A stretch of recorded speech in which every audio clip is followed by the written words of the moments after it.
ने कहा था मैं आपको देख रहा हूं, आप यमराज हो। यमराज कहते हैं तुम्हें भय नहीं लग रहा? नचिकेता कहते भय लगने वाली बात कौन सी है, मेरे पिताजी ने तो तुमको दिया ही है, बलि चढ़ाने के लिए दिया है, अर्थात मैं मर चुका हूं, ले जाओ चढ़ा दो बलि। यमराज ने कहा नहीं नचिकेता, मैं तुझे लेकर नहीं जाऊंगा, मैं तुझे मार नहीं सकता, मैं तुझे मार नहीं सकता। नचिकेता 7 साल का बेटा मुस्कुराते हुए बोलता है मेरे पिता ने जब तुमको दे दिया कि मेरा बेटा मर गया, तुम्हें यमराज को देता हूं, तुम्हें तो मारना चाहिए, तुम लेने के लिए आए। यमराज जब पृथ्वी पर आता है किसी को लेकर जाता है, तुम बिना लिए जा ही नहीं सकते, तो तुम कैसे कह सकते हो कि मुझे नहीं मारोगे? नहीं नहीं, यमराज कहते हैं मैं तुझे नहीं मार सकता। नचिकेता मैं तुझे नहीं छू सकता, मैं तुझे मार नहीं सकता। क्यों? किस लिए? गोपितर शिव महापुराण कथा का लाभ ले रहे हो।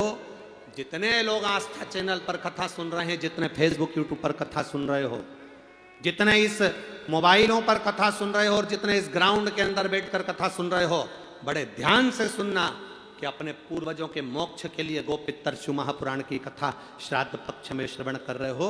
उसमें नचिकेता का ये यमराज नचिकेता को एक कथा सुना रहे।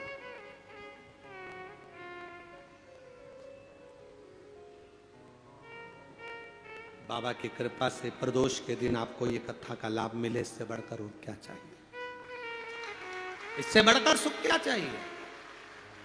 यमराज नचिकेता को एक कथा सुना रहे।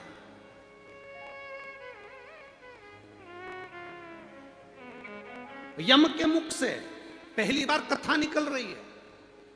कितने भी शास्त्र, कितने भी वेद, कितने भी पुराण उठाकर देख लीजिए। उद्धव उवाच, अर्जुन उवाच, कृष्ण उवाच, धर्मराज ने कहा, इन्होंने कहा, सनकादि ऋषि ने कहा, ब्राह्मण ने कहा, सब मिलेगा, पर कोई कथा ऐसी नहीं मिलेगी जिसमें लिखा होगा कि यमराज ने कहा। यमराज कहते कम है, करते ज्यादा। यमराज कहते कम है, करते ज्यादा है। तो श्राद्ध पक्ष में अगर ये कथा सुनने को मिल रही तो कितने किस्मत, कितना भाग्य है आपका और हमारा। हमारे पूर्वजों को पार लगाने के लिए कथा हमारे जीवन का एक आनंद है। गोपितर शिव महापुराण की कथा जीवन का एक सुख है, जीवन का एक आनंद।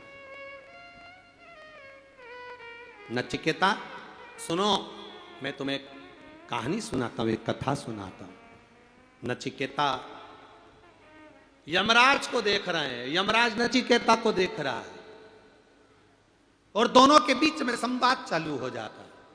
यमराज ने कहा सुनो नचिकेता,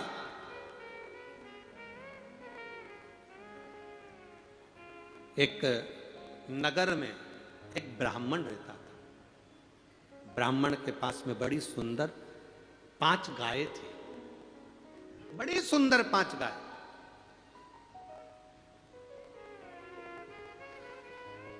शिव महापुराण की कथा कहती है, बड़े ध्यान से सुनना। कभी जिंदगी में अगर मौका मिल जाए, कभी जीवन में तुम्हारे घर में गौ माता हो या कोई गौशाला हो और तुम्हें मालूम है कि ये गाय का ही दूध है, ये गौ माता का ही दूध है, तो कभी जीवन में अगर मौका मिल जाए और अगर तुम्हें कोई कह दे कि तेरी किस्मत में सुख नहीं है, तेरी किस्मत में धक्के खाना लिखा है, तेरी किस्मत में दुख लिखा है, तेरी किस्मत में हमेशा धक्के खाना लिखा है, कोई कह दे तुमको, तो उसकी सुन लेना।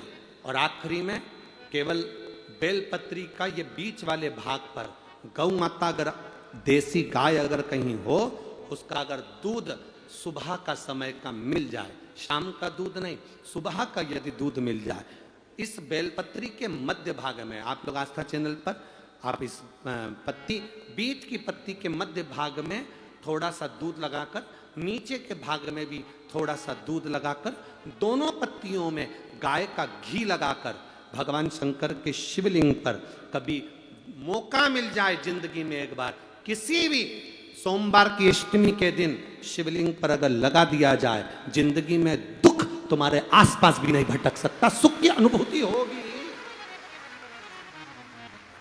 दुख में भी सुख आएगा। किस्मत में दुख लिखा है वो तो आएगा, पर दुख में भी सुख की अनुभूति होगी। आएगा दुख, पर दुख भान नहीं होने देगा।